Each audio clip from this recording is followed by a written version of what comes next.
Dear Esther, I have lost track of how long I have been here and how many visits I have made overall. Certainly the landmarks are now so familiar to me that I have to remind myself to actually see the forms and shapes in front of me. I could stumble blind across these rocks, the edges of these precipices, without fear of missing my step and plummeting down to sea.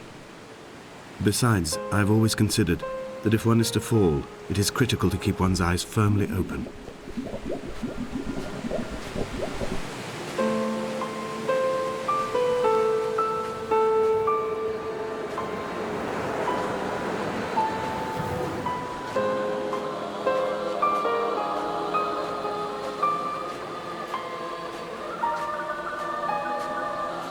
At night, you can see the lights sometimes from a passing tanker or trawler. From up on the cliffs, they are mundane. But down here, they fugue into ambiguity.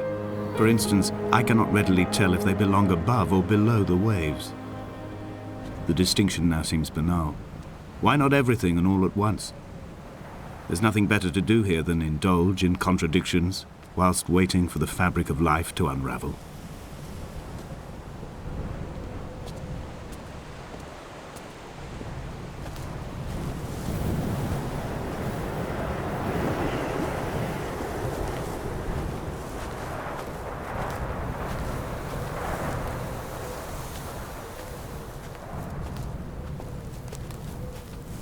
Donnelly's book had not been taken out from the library since 1974. I decided it would never be missed as I slipped it under my coat and avoided the librarian's gaze on the way out. If the subject matter is obscure, the writer's literary style is even more so. It is not the text of a stable or trustworthy reporter.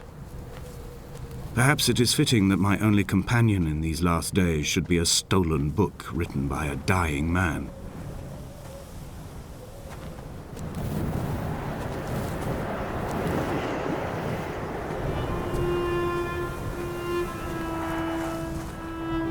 When someone had died or was dying, or was so ill they gave up what little hope they could sacrifice, they cut parallel lines into the cliff, exposing the white chalk beneath. You could see them from the mainland or the fishing boats, and know to send aid or impose a cordon of protection, and wait a generation until whatever pestilence stalked the cliff paths died along with its hosts. My lines are just for this: to keep any would-be rescuers at bay. The infection is not simply of the flesh.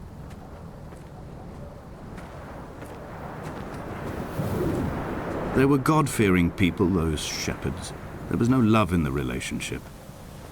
Donnelly tells me that they had one Bible that was passed around in strict rotation. It was stolen by a visiting monk in 1776, 2 years before the island was abandoned altogether.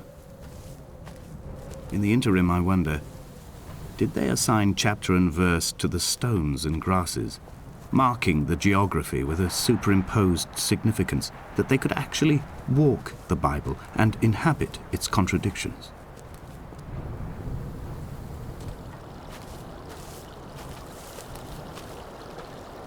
The vegetation here has fossilized from the roots up. To think they once grazed animals here, the remnants of occupation being evidence to that. It is all sick to death. The water is too polluted for the fish, the sky is too thin for the birds, and the soil is cut with the bones of hermits and shepherds. I've heard it said that human ashes make great fertilizer, that we could sow a forest from all that is left of your hips and rib cage, with enough left over to thicken the air and repopulate the bay.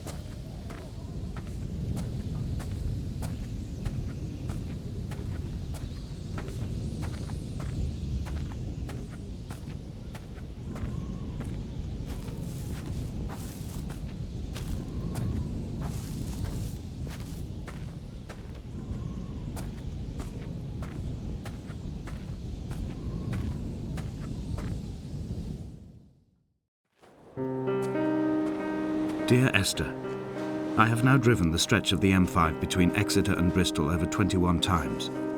But although I have all the reports and all the witnesses and have cross-referenced them within a millimetre using my Ordnance Survey maps, I simply cannot find the location.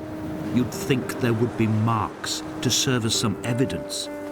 It's somewhere between the turn-off for Sanford and the welcome brake services. But although I can always see it in my rear-view mirror, I have as yet been unable to pull ashore.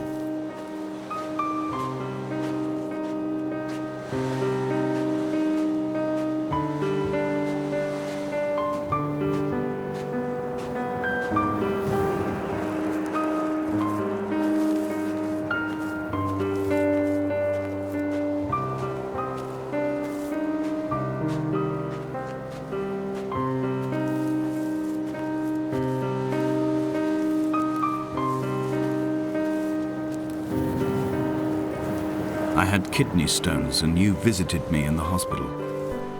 After the operation, when I was still half submerged in anaesthetic, your outline and your speech both blurred. Now my stones have grown into an island and made their escape, and you have been rendered opaque by the car of a drunk.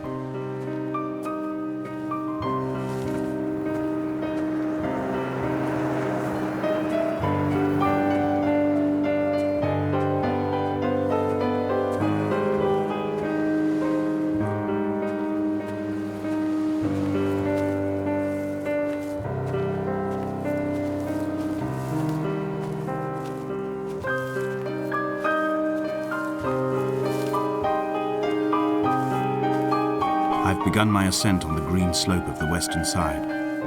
I've looked deep into the mountain from the shaft and understood that I must go up and then find the way under. I will stash the last vestiges of my civilization in the stone walls and work deeper from there. I'm drawn by the aerial and the cliff edge. There is some form of rebirth waiting for me there.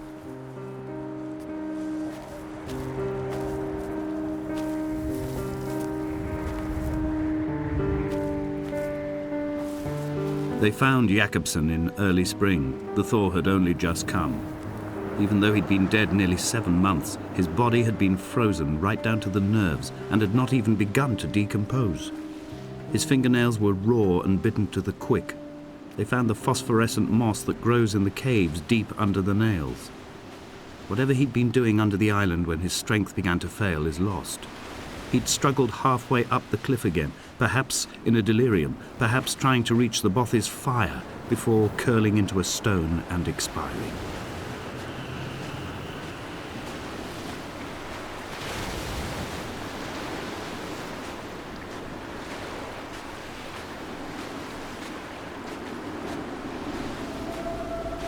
Climbing down to the caves, I slipped and fell and have injured my leg. I think the femur is broken. It is clearly infected. The skin has turned a bright, tight pink, and the pain is crashing in on waves, winter tides against my shoreline, drowning out the ache of my stones. I struggled back to the Bothy to rest, but it has become clear that there is only one way this is likely to end. The medical supplies I looted from the trawler have suddenly found their purpose. They will keep me lucid for my final ascent.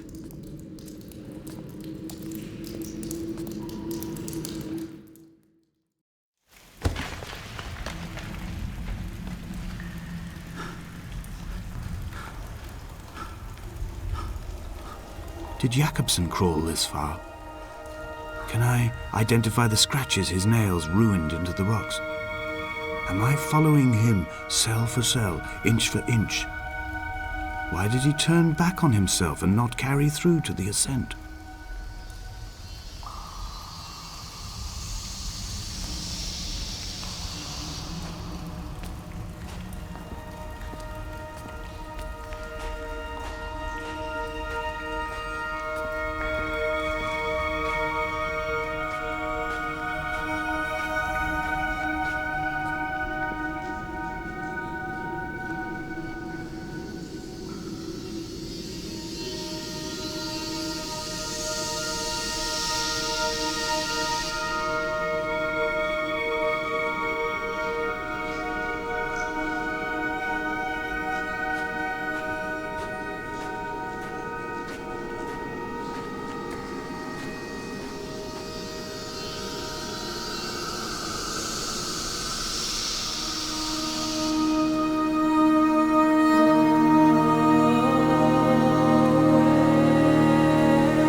If the caves are my guts, this must be the place where the stones are first formed. The bacteria phosphoresce and rise, singing through the tunnels.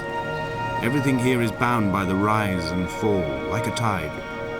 Perhaps the whole island is actually underwater.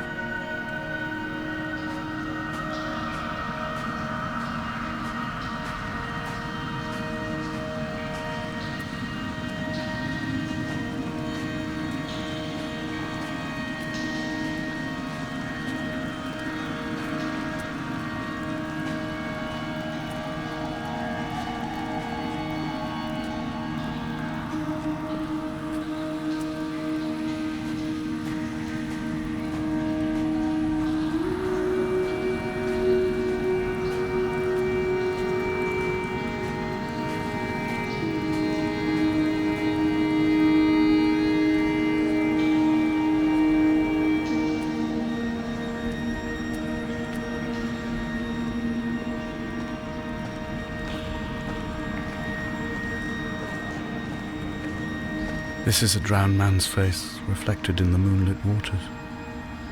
It can only be a dead shepherd who has come to drunk drive you home.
Over the Sanford Junction, headlights in your retinas.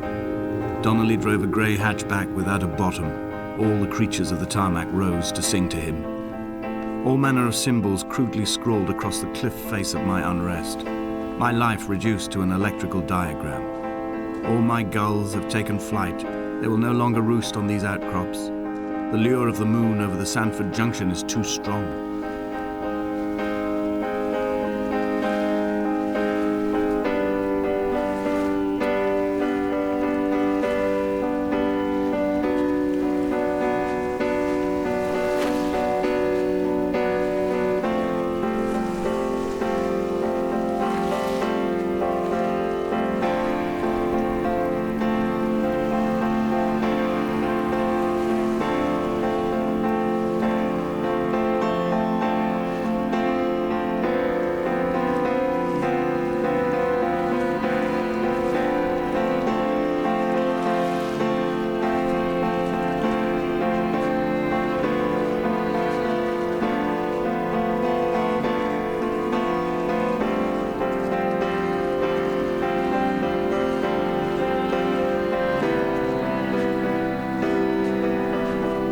Hall, by the roadside, by the exit for Damascus, all ticking and cooled, all feathers and remorse, all of these signals routed like traffic through the circuit diagrams of our guts, those badly written boats torn bottomless in the swells, washing us forever ashore.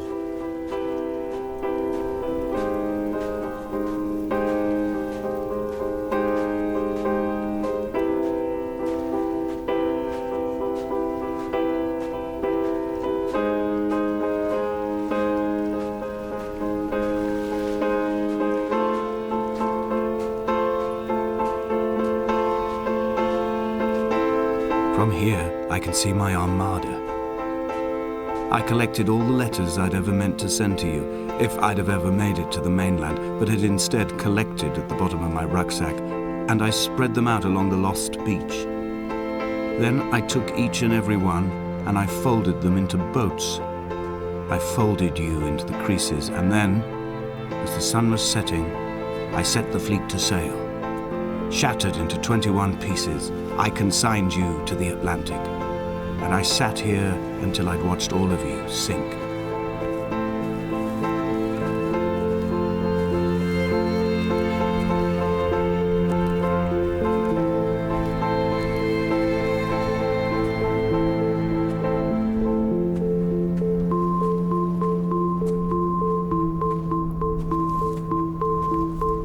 A sound of torn metal, teeth running over the edge of the rocks, a moon that casts a signal as I lay pinned beside you, the ticking of the cooling engine, and the calling from a great height, all my mind as a bypass.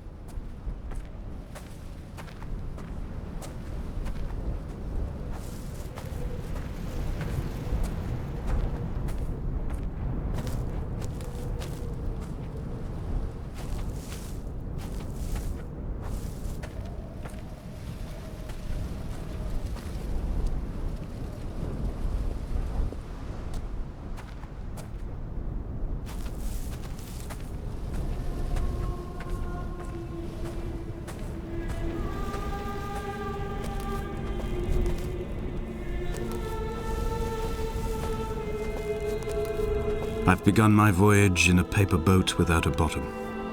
I will fly to the moon in it. I've been folded along a crease in time, a weakness in the sheet of life. Now you've settled on the opposite side of the paper to me. I can see your traces in the ink that soaks through the fiber, the pulped vegetation.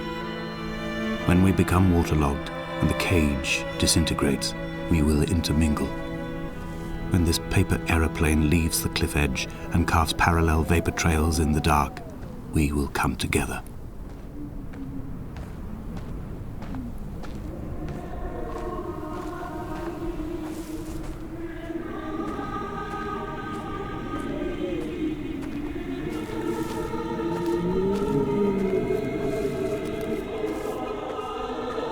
If only Donnelly had experienced this, he would have realized he was his own shoreline, as am I. Just as I am becoming this island, so he became his syphilis, retreating into the burning synapses, the stones, the infection.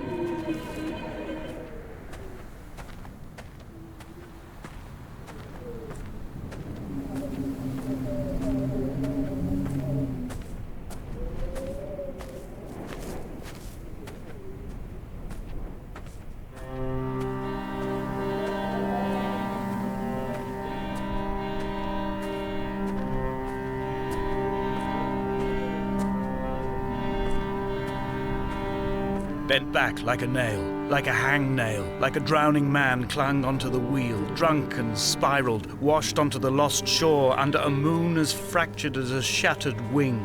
We cleave, we are flight and suspended, these wretched painkillers, this form inconstant. I will take flight, I will take flight.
I've run out of places to climb.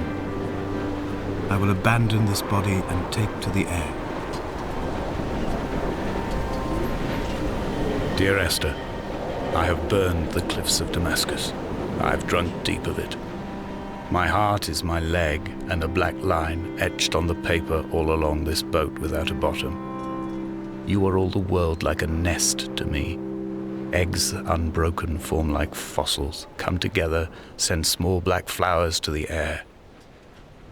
From this infection, hope. From this island, flight.